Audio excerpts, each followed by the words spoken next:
want to congratulate our parish on 100 years of our anniversary, and it's just been such a wonderful blessing for our church to be in this 2017 and celebrating our centennial.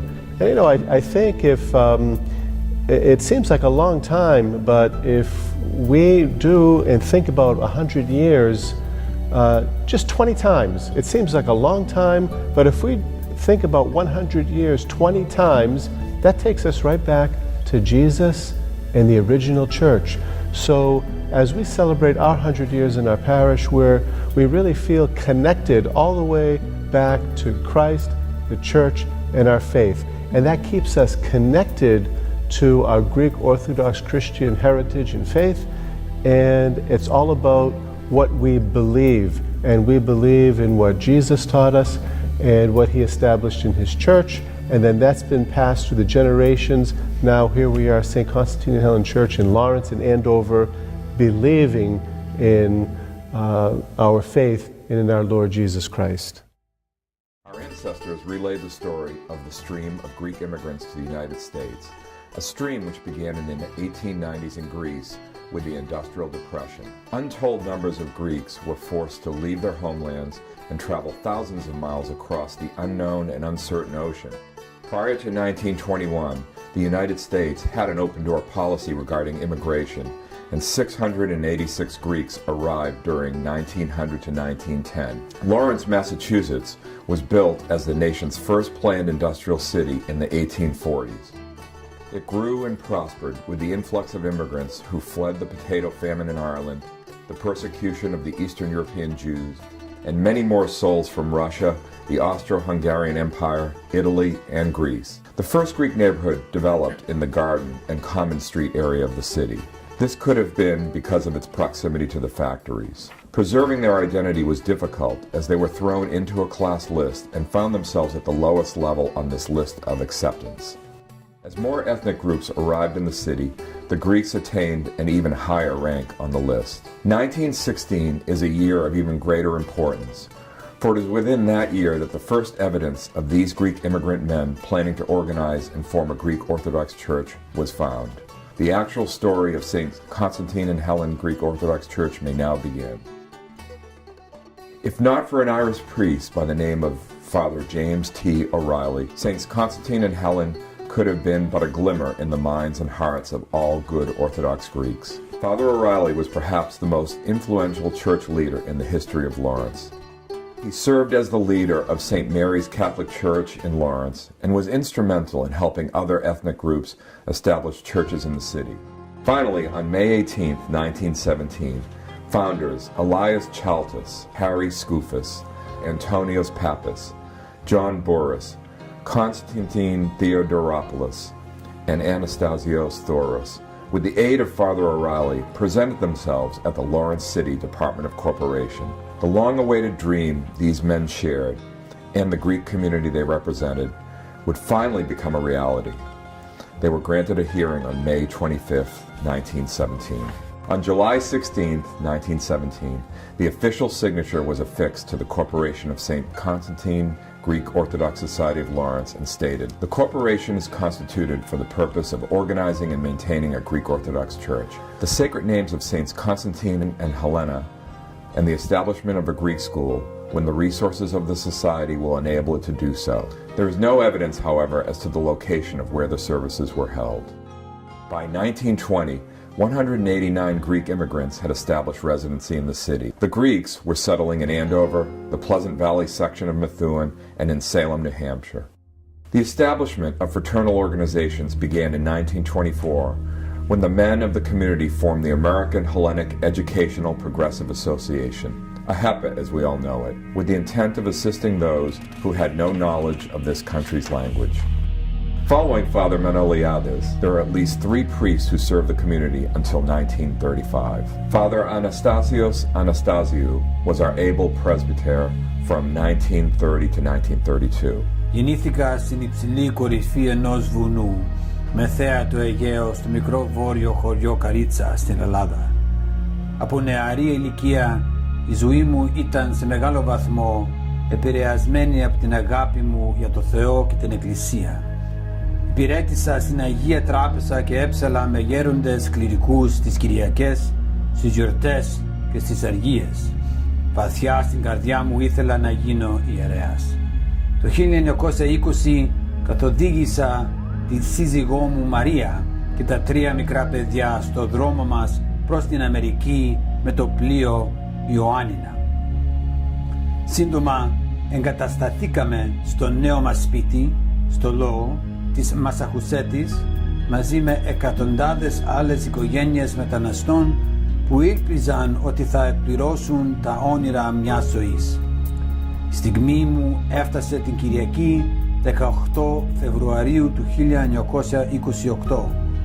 Χειροτονήθηκα επίσημα στις τελετές υπό την προεδρία του Μητροπολίτη Βασίλειου στην Εκκλησία της Αγίας Τριάδος με τον Χριστό Τρούλο στο Λόου.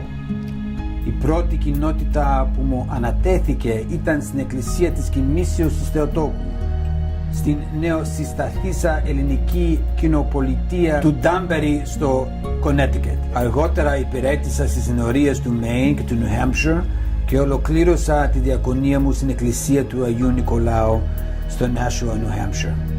Είναι επιθυμία μου να με θυμούνται στοργικά ως ένα ισχυρό και ευγενή ιερέα, ένα δάσκαλο ο οποίος αγαπούσε τη ζωή, τους συνανθρώπους του και το Λόγο του Θεού. Έχει γραφτεί ότι θα εγγραφώ μεταξύ των πρώτων 100 ιερέων που χειροτονήθηκαν στις Ηνωμένες Πολιτείες και ότι θα τιμηθώ ως πρωτοπόρος της Ορθοδοξίας στην Αμερική. Church services were conducted at a 3-story building at 184 Broadway on the 2nd floor. However, on November 26, 1926, a general alarm fire gutted the building, forcing the Greek community to locate elsewhere in the city. And then came an auction to remember. The Greek ladies of the community felt the need for a general meeting place, and as a result, the Society of the Grecian Ladies purchased a lot at the corner of Essex and Gale Streets at an auction for $300. They were unwittingly the first in making our Saints Constantine and Helen church a reality. This group of women took their fundraising efforts on the road with trips all across the state and as far north as Maine. They were the original roadies. As the community progressed, a new presbyter, the Reverend Vasilios Xenos, was given the papers for the new church property in 1935. This site served as both a house of worship and the Greek school location. With the new building under construction, the attention to the community shifted to the new church site. Groundbreaking ceremony soon followed on August 1st, 1936. By this time, Father Nicholas Dianetopoulos was the parish priest. The end of August 1936 found our forefathers in a dilemma. Enough funds for the complete construction of the facility were not guaranteed. The parishioners sought the assistance of the surrounding communities to avoid having the state take control of the land. Later that same year, at the General Assembly, an announcement was made that an additional $1,000 was needed to complete the construction of roof and windows. Those in attendance rallied and raised $500 that same day. The Assembly voted to sell shares of capital stock of Saints Constantine and Helen Church at $25 each. As 1937 arrived, the main goal of the parish was to increase membership, and it was voted that everyone 18 and older must become members of the church. Dues were $12 annually. In 1941, Reverend Papadopoulos and Archimandrite Theodoridis served the parish. At about this time, more formal organizing efforts of the church community were underway. The young men formed a cultural club called the Argonauts, led by Achilles Diamond. The women, not to be outdone by the men, formed the Grecian Ladies, forerunner of the Philoptochos, and Elizabeth Kalopoulos was elected its first president. As the church continued to grow and prosper, the first choir was organized in 1943, led by Doris Karamatopoulos, with Despina Chattis serving as its first organist. During the same period of growth, the Philoptochos continued its fundraisers at the Valley Street Social Hall. The ladies soon earned all the money needed for purchasing the pews that were installed in the church, and retired the 5-year loan.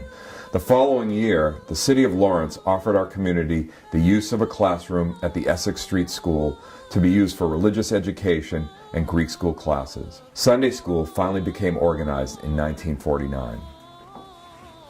In 1952, the church welcomed Reverend Evangelos Triantafilidis as its pastor, and he served the parish for the next 10 years. During the 1950s, efforts toward building a community center continued along with fundraising for various projects. My name is Nicholas Maritimos, and I've been a member of the church for quite a few years. I was baptized in this church in 1926. At the time, Stanley Petrakis was the treasurer of the community, and I had a good friend that did bingo for a church in the area of Lawrence. It was kind of a in a corner situation, and trying to get out of the box, so to speak.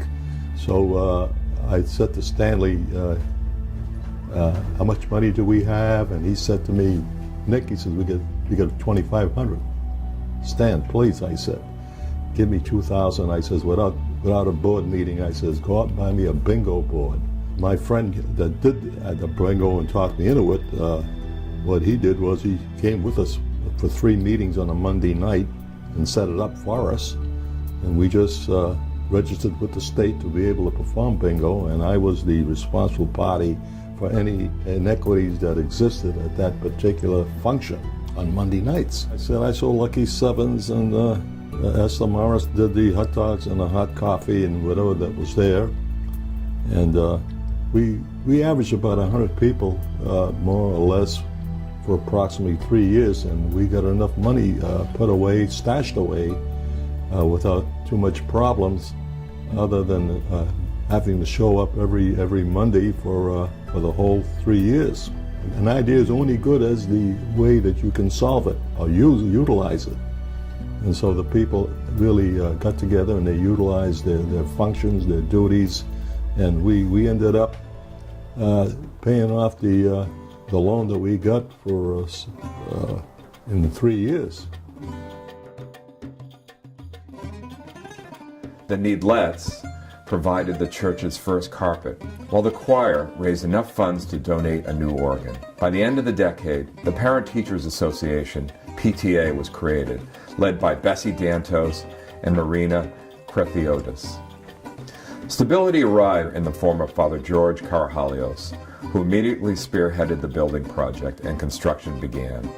Also joining the ranks of supporters, the Palace Chapter 330, Daughters of Penelope, was established and served as a significant benefactor to the church's fundraising efforts. Father George not only brought renewed enthusiasm and structure to the building project, he literally fed his flock, beginning the tradition of preparing the annual Lenten luncheon, baked fish and Greek-style lima beans. From purchasing the fish and beans to baking it, he lovingly saw to all the preparations of the lunch to be served immediately after liturgy. Steve Manitakis, George Kevgas, Stanley Petrakis, and Father George gathered the youth of the parish to form the Lawrence Junior Goya.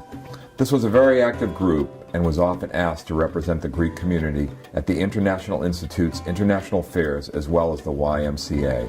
Their participation at these fairs was quite successful as they won several awards. The celebration of the decade came in 1976, when the church marked its 40th anniversary and the burning of the community center's mortgage. Traditions began to take hold and included the Elysian Ball, which served as a major annual fundraiser.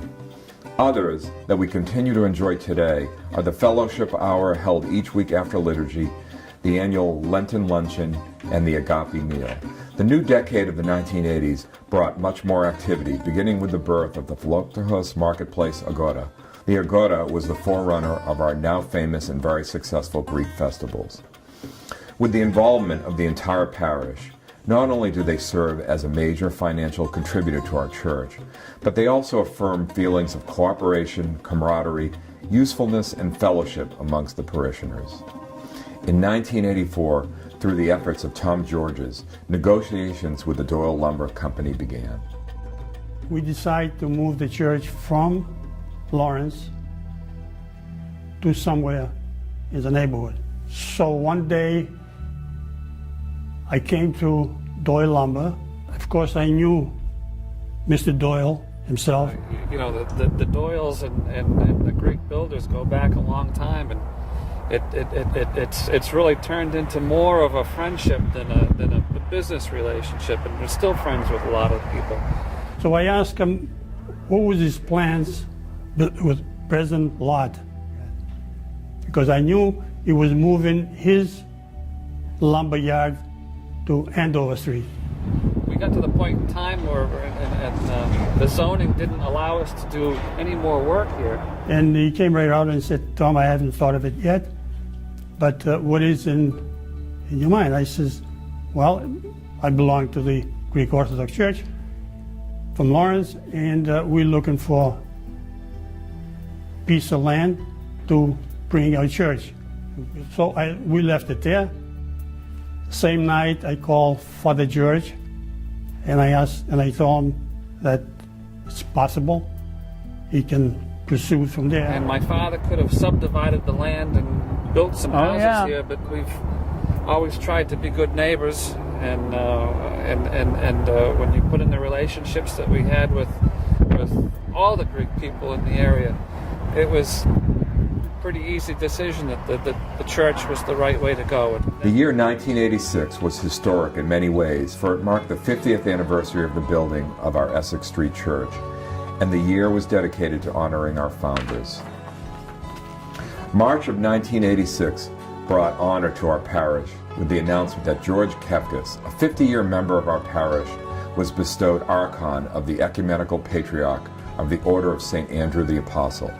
This is the highest honor given to a layman of the Archdiocese of Boston in recognition of outstanding service to the Church. May was an especially important month, for it marked the groundbreaking ceremonies in Andover. His Grace, Bishop Methodius, and Father George officiated Divine Liturgy and the blessing of the water, followed by the actual breaking of the ground. A luncheon in the barn followed.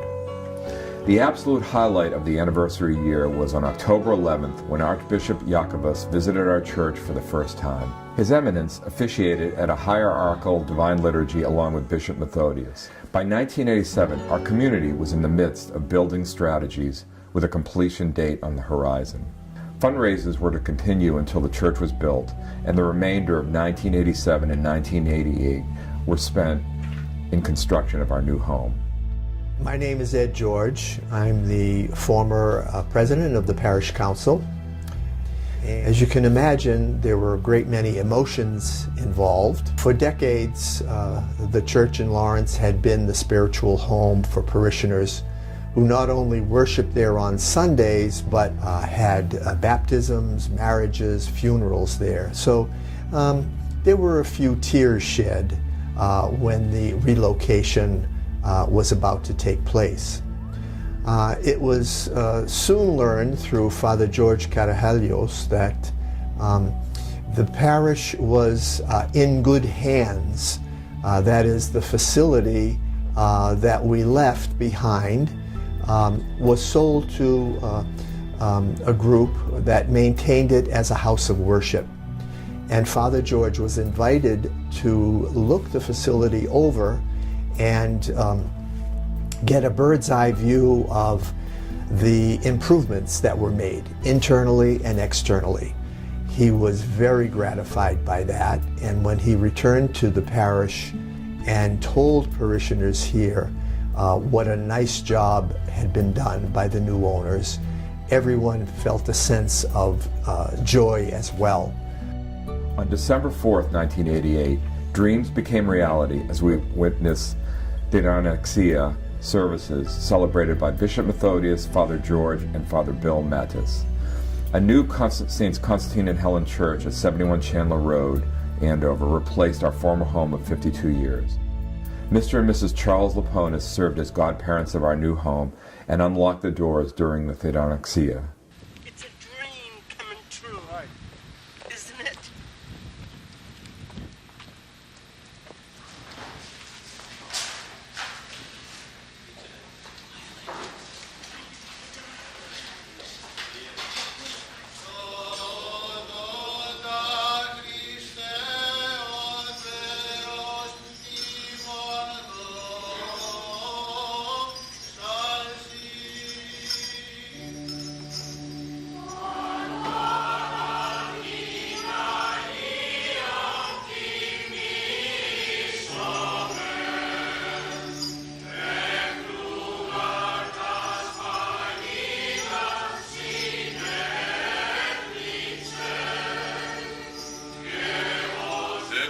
το καν Αγίου Ευαγγελίου των άγνωσμα πρόσχομαι. Δόξα σοι, Κύριε, δόξα σοι. Το καιρό εκείνο η διδάσκον ο Ιησούς εν μια των συναγωγών εν της Άβαση και ιδού γινή πνεύμα έχουσα ασθενείας έτη 18 και ειν συγκύπτουσα και μη δυναμένη ανακύψε εις το παντελές. Ιδών δε αυτήν ο Ιησούς προσεφώνησε και είπε αυτή γίνε απολέλησε της ασθενείας σου και πέθηκεν αυτή τας χείρας και παρακρίμαν ορθώθη και δόξαζε τον Θεόν. Αποκριθείς δε ο αρχισυνάγωγος αγανακτών ότι τη Σαββάτο εθεράπευσεν ο Ιησούς έλεγε το όφλο 6 μέρες. And I've lived in Lawrence all my life basically, and this church, whether it's in Lawrence or Andover, basically is my home. I mean, it's my second home. I come here because I get peace and tranquility. I spill my sins, and I always support the community. The new church brought many new ideas. The Philoptochos sponsored fall barn dances and apotekriatika glendi, while the parish council initiated art auctions, successful Elysian balls, champagne dinner dances, and a yearly raffle. So in 1988, when we first moved into the church, we had no money to buy pews. And as a result of that, the Philoptochos went out and bought chairs, about 300 to 400 chairs that were placed in the church where the pews are now. And in 1990, we decided to raise money to buy the pews. We established a price, I believe, of $1,500 for the smaller pews, $2,000 for the larger ones. But when we decided to put plaques and people's names were going to be on the pews, they sold like hotcakes. It was really amazing that once your name was on there and so people can actually touch their donation, it was unbelievable. We raised the $90,000, and when we went to price out the pews, it only came to $37,000. We felt that we could hold that in abeyance so that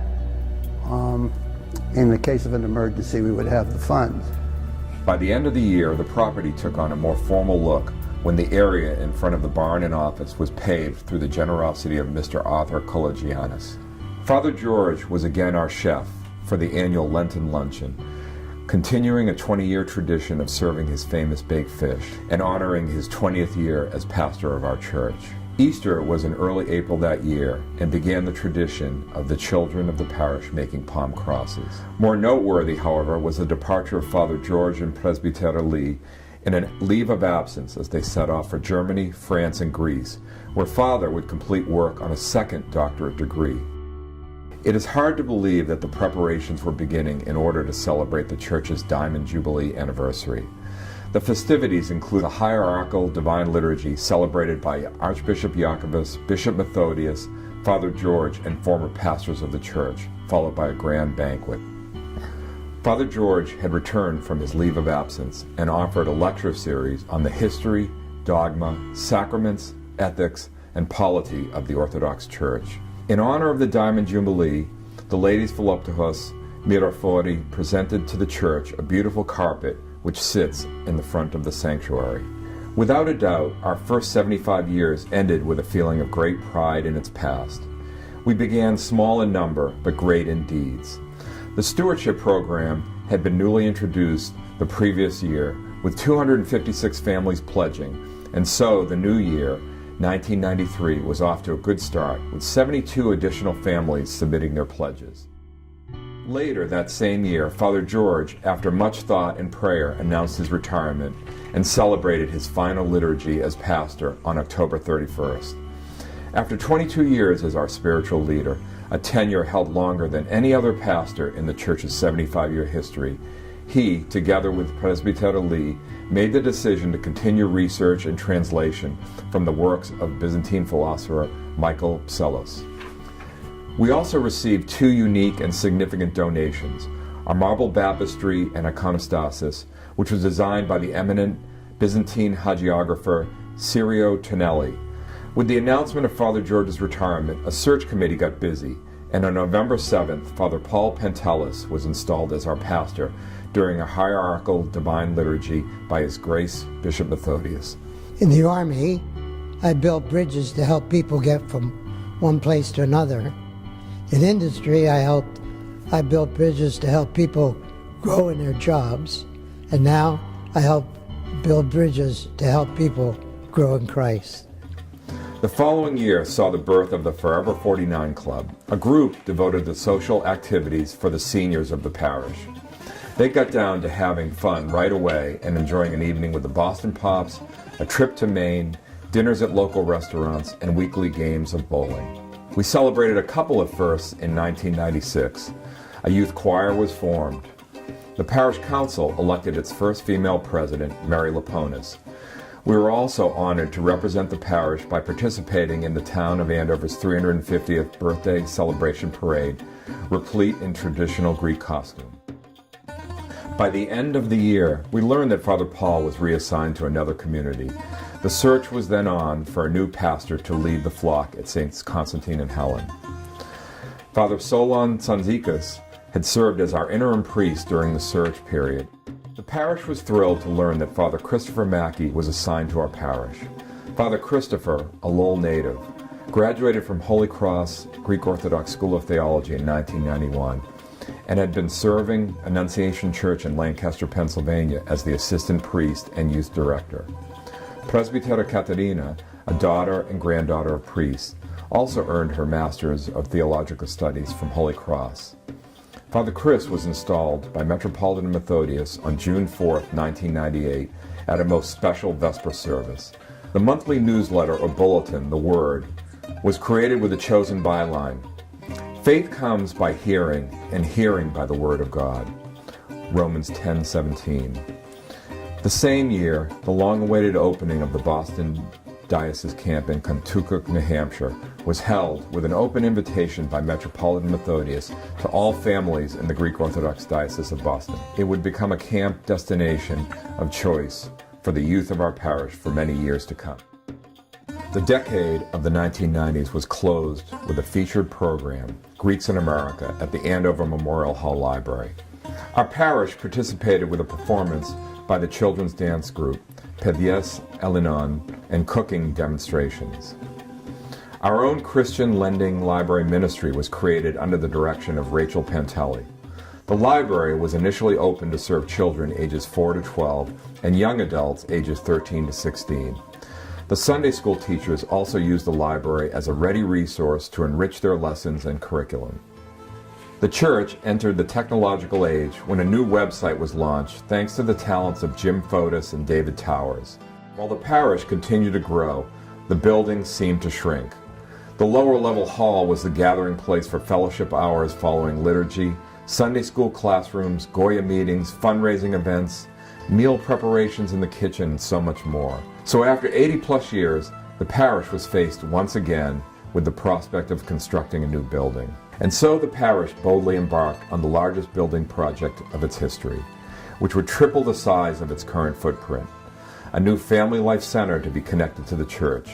The new building would include a large grand hall, commercial-sized kitchen, bookstore, atrium, courtyard, administrative wing, conference room, nursery, and 12 new classrooms.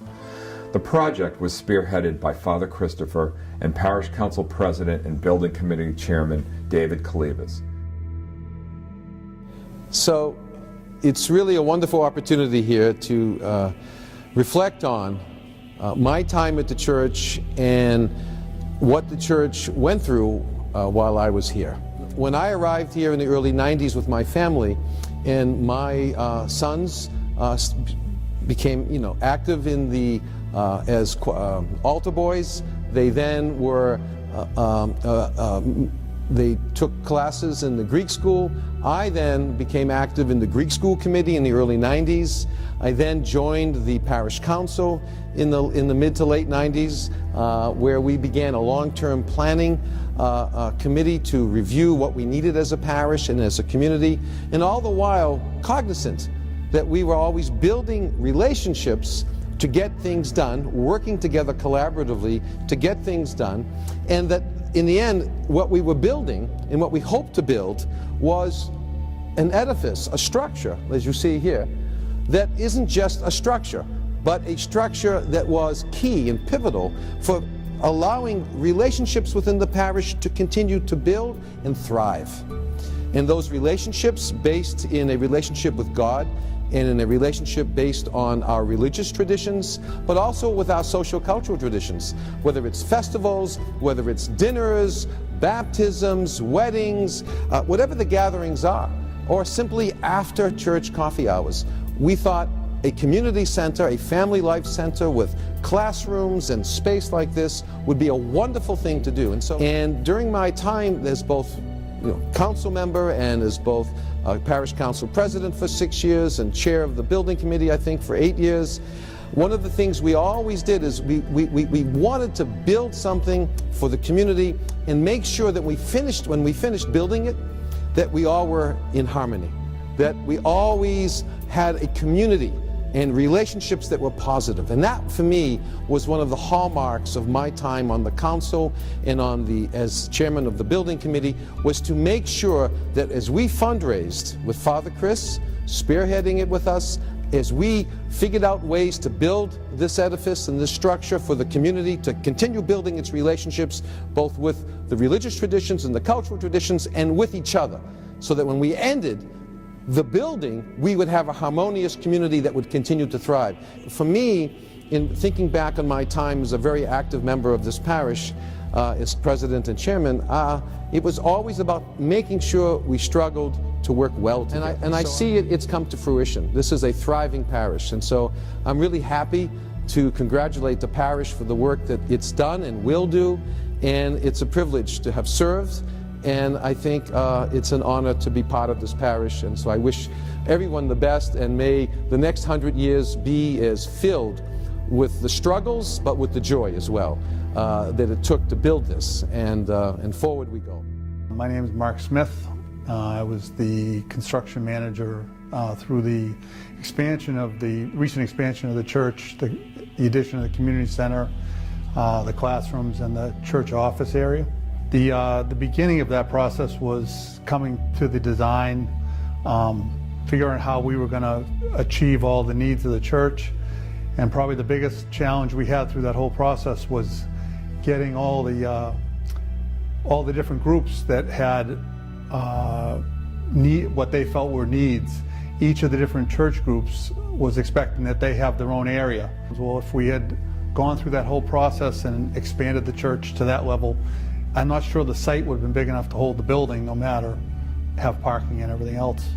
So that was a really challenging part of the project. But the best part of the whole project was our timing at the end. We landed on Easter, and we were actually able to have the dedication of the hall, and our first use of the hall was the agape meal. So the year 2003 brought with it reason to celebrate. At long last, the mortgage was burned. It was celebrated ceremoniously with a showcase of the exterior design and interior floor plans of the community center presented to the parish. Just weeks later, Metropolitan and Methodius led a procession from the church to the site outside where the community center was to be built. Parish leaders and community dignitaries offered congratulatory remarks, and all the Sunday school children participated in the groundbreaking. The old barn that had served as Festival Central housed the church office and was the site of the Sunday school classes and parish council meetings was prepped for demolition. Construction of the community center did cause some disruption to the grounds of the church, however. It did little to keep people away. Progress was swift as the community center took shape before our eyes. The steel frame went up and the concrete floor was poured. Phase 1 was deemed complete. By the grace of God and the faithful generosity of our parishioners, The parish dedicated its new 20,000 square foot state-of-the-art Family Life Center on May 20th, 2007. How quickly time passes as we celebrated Father Chris's 10-year anniversary with our parish. He reflected on the many milestones and ministries of the parish. Parish growth from 200 to 489 families, establishment of the Stewardship Pacesetter program, opening of the parish bookstore and library, annual golf tournament, launch of a website, narthex pamphlet rack ministry, devotional email ministry, 260 children enrolled in Sunday school, 90 children enrolled in Greek school, cultural hour and 2 Greek dance groups, Joy and Goya dinner dialogue ministry, youth basketball teams, youth choir, professional chanter, embracing Orthodoxy converts class, toddler center, liturgy unplugged teaching liturgies, cable TV ministry, Orthodox Life Today. Joining the above ministries was the introduction of the Women's Faith and Fellowship Group, born with Presbytera Caterina, leading the ladies of the parish to experience the joy of spiritual growth in Christ, as well as growing in relationship to one another. Here at St. Constantine and Helen, we are a family. We all are here for each other. We lift each other up. We love each other. We plan things together. We dream together. We are a place here where everyone belongs. We all belong here. We belong together because that's our Lord's design. We all have the gifts and the talents that God gave us. And we have everyone's beautiful gifts and talents that come together and move us forward. And we become closer to Christ, closer to each other. We learn about ourselves. We become a stronger family. And we look towards the future. Salvazio, chrismated Michael, became the first deacon to serve our Saints Constantine and Helen Church, and was ordained deacon on a snowy December Sunday in 2010. That day when I got ordained was an amazing day, and I was really blessed to have His Eminence Methodius come, and even I was so surprised that he even made the effort to come because it was really bad out. And so it was a special day for me, and I'll just never forget it. It was a moment in my life when I embraced Orthodoxy and dedicated my life to Christ and this community. Right from the beginning when I was ordained, I realized that just go with the flow. Orthodoxy is really just kind of, you got to go with it. And whatever God kind of brings your way, you just go with it. The parish was blessed with a second deacon. Gary Kent was ordained a deacon in September of 2014. It was truly an amazing day. I must admit it was a bit of a blur though. It was an opportunity to reflect, to stand in front of the icon of Christ, holding this very heavy vase, thinking about serving the Lord for the rest of my life.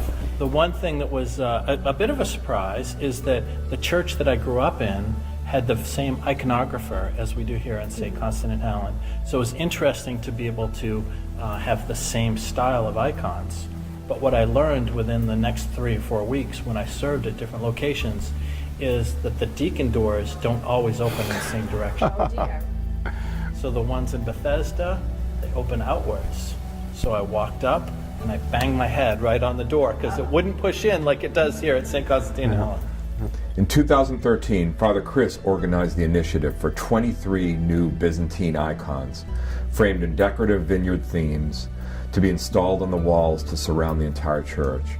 This project was called Sacred Space. Parishioners responded enthusiastically and generously, and within 2 weeks the cost of all the icons were donated. It was with great sadness that we mourn the loss of our beloved Father George Karhalios on September 8, 2015. Father George was a consummate student, dedicated spiritual leader, and devoted to our parish for over 20 years. As the driving force of so much change in the Saints Constantine and Helen parish, we are grateful and owe him a debt of thanks. May his memory be eternal. In October 2015, Father Chris organized a spiritual pilgrimage to Taylor, Pennsylvania, and a number of parishioners were fortunate to attend and witness the miracle of the mirror-streaming tender heart Cardiotissa icon at St. George Orthodox Church.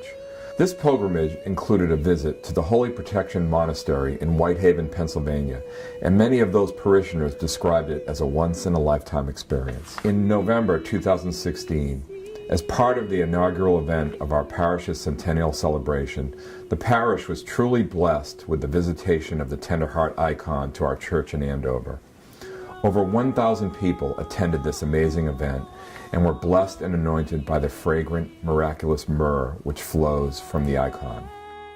The past 100 years has brought great fellowship to the Greek Orthodox community in the Merrimack Valley. Our ancestors and forefathers would be proud to see how their humble beginnings as strangers in a new country has flourished into a thriving family which opens its arms to everyone who enters the parish. It's hard to believe that nearly 500 families have joined us in celebrating a century of faith. We have been fortunate enough to not only see our family grow, but our brick and mortar as well. As we see history repeating itself, we find our parish with new challenges as well as success. We pray that in the next 100 years, Saints Constantine and Helen will continue to be blessed by the warmth and gratitude of our parishioners and continue to grow. The story of our first 100 years is coming to an end. Time to begin anew.